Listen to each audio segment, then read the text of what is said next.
muna tayo ng ano ng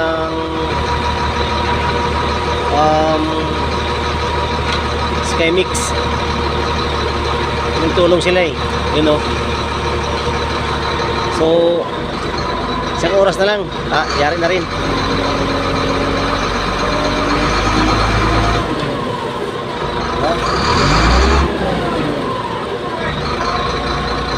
So konti na lang ang laman guys, yari na rin.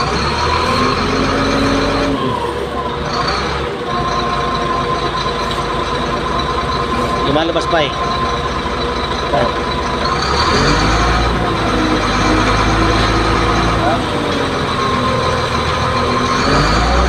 Meron pa. Mamaya tapos na yan. Kailangan sila magtulong-tulong kasi malaki yung bato eh, G1.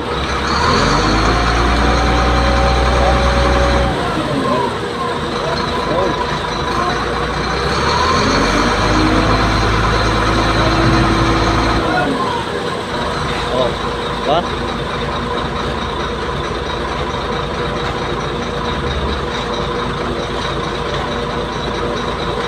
Pag walang dump truck, mixer naman tayo mga idol. Kailangan talaga kumita eh, para sa pamilya, diba?